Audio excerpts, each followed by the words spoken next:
Rekap ya. Tuh, Rosan tadi bukannya ya jadi dulu. Oh, udah diganti. Oke. Assalamualaikum warahmatullahi wabarakatuh. Waalaikumsalam warahmatullahi wabarakatuh. Di sini kelompok kami akan menjelaskan mengenai menu sehat cerdas, yaitu integrasi gizi dan referensi dalam sistem pendukung keputusan atau Decision Support System, disingkat DSS.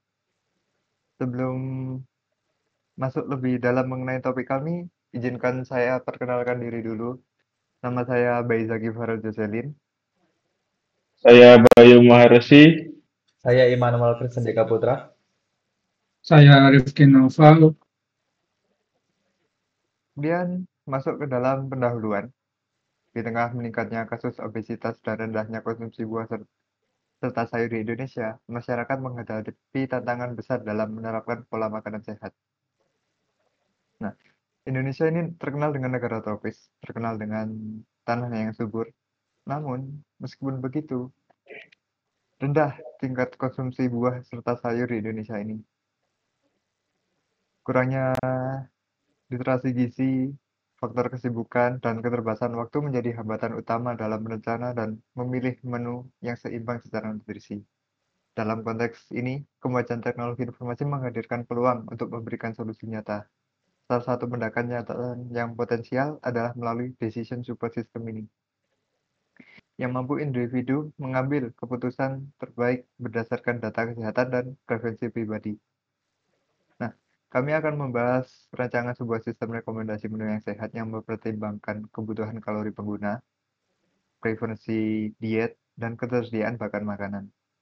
Nah, dengan adanya sistem ini, diharapkan masyarakat dapat lebih mudah mengadopsi pola makanan bergizi seimbang yang praktis, personal, dan berkelanjutan.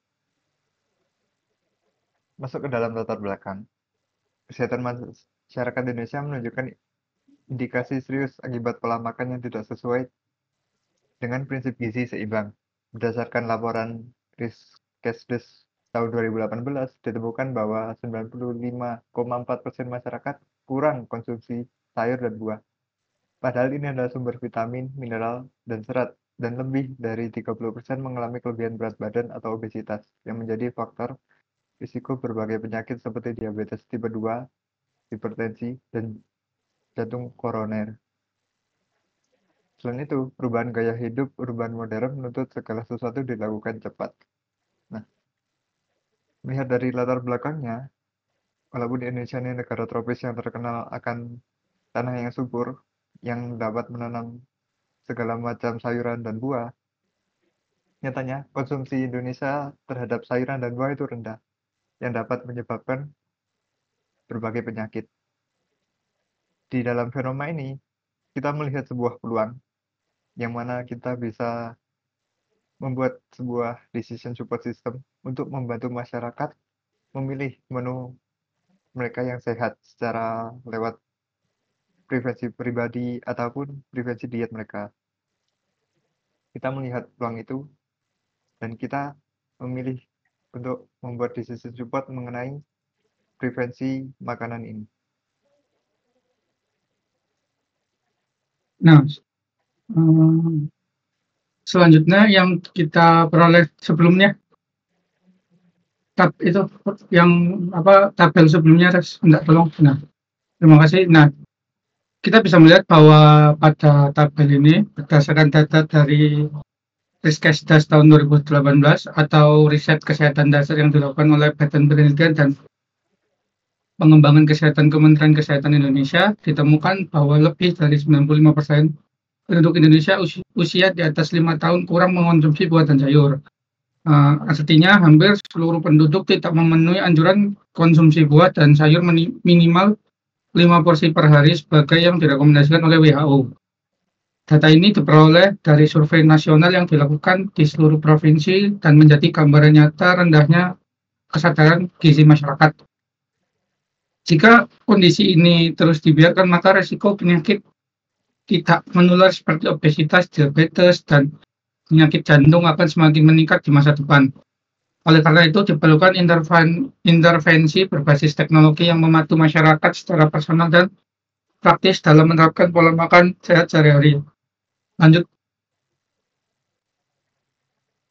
Nah, dalam sistem ini kita menemukan adanya 3 permasalahan utama yang ingin diselesaikan dengan menggunakan sistem ini. Yang pertama adalah bagaimana cara menghitung kebutuhan kalori pengguna. Sistem akan menggunakan data profil pengguna seperti mulai dari usia, berat badan, tinggi badan, serta tingkat aktivitas fisik untuk memperkirakan kebutuhan kalori harian secara personal. Lalu yang kedua, bagaimana sistem bisa menyesuaikan rekomendasi menu dengan preferensi pengguna. Nah, menu yang diberikan dan mempertimbangkan diet tertentu, alergi yang dimiliki pengguna, serta anggaran atau biaya yang dimiliki. Yang ketiga, bagaimana sistem merancang menu harian sesuai dengan ketersediaan bahan pangan. Sistem akan mengatur menu berdasarkan stok bahan yang dimiliki pengguna di rumah, sehingga lebih efisien, praktis, dan sesuai dengan kebutuhannya. Lanjut, untuk tujuan, sistem ini dikembangkan dengan 3 tujuan utama. Yang pertama adalah untuk membantu pengguna membuat keputusan makanan secara otomatis dan cepat, tentu dengan data gizi yang akurat sesuai dengan preferensi setiap penggunanya. Lalu yang kedua, untuk mengoptimalkan pola makanan harian sesuai kebutuhan kalori dan preferensi pribadi setiap penggunanya. Yang ketiga, meningkatkan literasi gizi masyarakat agar semakin sadar pentingnya menjaga keseimbangan nutrisi. Sudah, lanjut. Untuk di sini ada beberapa manfaat. Untuk yang pertama di sini ada manfaat bagi pengguna individu, membantu memilih makanan secara cerdas dan cepat tanpa perlu memperhitungkan gizi secara manual. Untuk yang kedua ada mengurangi risiko kesehatan akibat pola makan tidak seimbang, di antaranya seperti obesitas, kekurangan nutrisi, atau yang lainnya. Untuk yang ketiga, ada memudahkan pengguna dengan kebutuhan diet khusus. Misal ada vegetarian, alergi, untuk menyesuaikan memilih makanan yang sesuai. Untuk manfaat bagi masyarakat umum, yang pertama ada meningkatkan kesadaran akan pentingnya gizi yang seimbang untuk tubuh, dan yang kedua ada mendorong budaya hidup sehat melalui edukasi dan kemudahan akses informasi gizi. Untuk manfaat bagi peneliti atau pengembang sistem, bisa jadi untuk acuan pengembangan sistem serupa untuk bidang kesehatan dan memberikan kontribusi terhadap digitalisasi layanan kesehatan berbasis kebutuhan gizi personal. Untuk ruang lingkupnya sendiri, sistem ini ditujukan untuk digunakan oleh individu seperti pelajar, pekerja, atau ibu rumah tangga, atau yang orang-orang lain yang ingin menetapkan pola makanan sehat. Namun, adanya keterbatasan waktu pengetahuan gizi. Nah, makanya sistem ini akan mencakup fitur input profil pengguna, preferensi makanan, serta rekomendasi menu berdasarkan data gizi dari resep yang tersedia. Pengguna juga dapat menyesuaikan makanan dengan bahan yang mereka miliki. Namun, sistem ini juga memiliki kekurangan dalam memperhitungkan kebutuhan medis khusus untuk penggunanya. Pengaturan makanan bagi penderita penyakit kronis tertentu, misalnya ada diabetes, hipertensi. Oke, Untuk selanjutnya itu ada fitur-fitur sistem. Untuk fitur-fitur sistem sendiri di sini kita ada 8. Yang pertama itu input profil pengguna. Itu pengguna mengisi data, usia, jenis kelamin, berat dan tinggi badan, serta tingkat aktivitas. Sistem menghitung kebutuhan kalori harian misalnya dengan rumus Harris Benedict Lalu untuk yang kedua ada preferensi dan alergi. Itu pengguna memilih preferensi seperti memilih vegetarian, lalu vegan, bebas gluten, halal, serta input bahan yang menimbulkan alergi seperti telur, kacang, dan lain-lainnya. Lalu untuk yang ketiga itu database resep dan gizi. Untuk ini resep dikumpulkan dan disertai data seperti kalori, protein, karbohidrat, lemak, waktu masak, dan estimasi biaya. Dapat bersumber dari API atau manual. Terus selanjutnya yang keempat itu ada rekomendasi menu harian. Sistem menyusun menu lengkap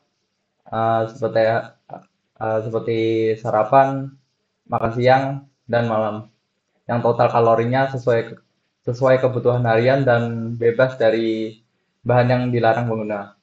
Dan yang kelima itu ada simulasi bahan yang tersedia. Fitur ini memungkinkan pengguna untuk menyesuaikan menu dengan bahan makanan yang tersedia dari rumah, sehingga mengurangi pembelian bahan yang tidak diperlukan. Lalu yang keenam ada riwayat dan tracking, yaitu menyimpan menyimpan histori konsumsi makanan harian pengguna dan menganalisis total asupan kalori serta nutrisi, memberikan wawasan tentang pola makan dan keseimbangan gizi pengguna. Lalu untuk yang ketujuh, itu ada daftar belanja otomatis.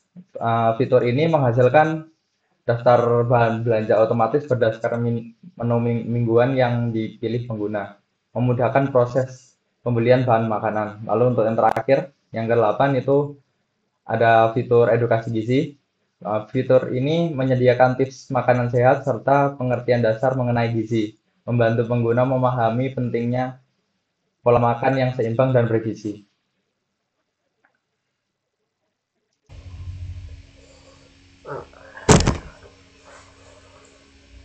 Assalamualaikum warahmatullahi wabarakatuh. Nama saya Alvaro Ricardo dengan NIM 233 1407001111 Saya akan melanjutkan presentasi dari teman saya. Pertama ada metodologi sistem mendukung keputusan, yaitu ada rule based decision making yang menggunakan logika if then untuk menyaring riset. Misalnya, if jika pengguna butuh 2200 kalori dan tidak suka pedas, maka hilangkan menu pedas yang melebihi 2000 kalori. Dan ada filtering menu. Sistem menyaring resep yang sesuai berdasarkan total kalori harian, kandungan gizi yang seperti protein, karbohidrat, lemak, preferensi dan pandangan pengguna, estimasi biaya dan waktu masak, dan bahan yang tersedia di rumah pengguna. Selanjutnya ada metodologi sistem pendukung keputusan, yaitu ada user feedback loop, yaitu pengguna bisa memberi rating pada menu, sistem menyimpan feedback dan memperbarui model rekomendasi berdasarkan selera pengguna. Ya, di sini ada scoring dan rekomendasi menu, yang dimana setiap menu diberi skor berdasarkan kesesuaian kalori, kecocokan dengan preferensi, ketersediaan bahan, estimasi waktu memasak, dan menu dengan skor tertinggi dari keempat kategori di atas akan ditampilkan sebagai rekomendasi utama. Nah, untuk kesimpulan, sistem mendukung keputusan berbasis profil gizi dan preferensi ini dikembangkan sebagai solusi inovatif untuk membantu individu dalam merencanakan dan memilih menu makanan sehat secara otomatis dan personal, dengan mempertimbangkan kebutuhan kalori, efisiensi diet, alergi, serta ketersediaan bahan makanan, sehingga diharapkan mampu meningkatkan kesadaran gizi, mendorong pola hidup sehat, dan mengurangi risiko penyakit akibat pola makan yang tidak seimbang di masyarakat. Dan ini ada sumber data dan referensi dari Perubahan Gizi Seimbang dari Permenkes nomor 41 tahun 2014 yang digunakan sebagai acuan nilai gizi dan struktur menunya direkomendasikan, dan ada Risk Case Test 2018 digunakan sebagai dasar kondisi masalah pola makan di Indonesia. Sekian dan terima kasih. Mohon maaf bila ada salah kata. Wassalamualaikum warahmatullahi wabarakatuh.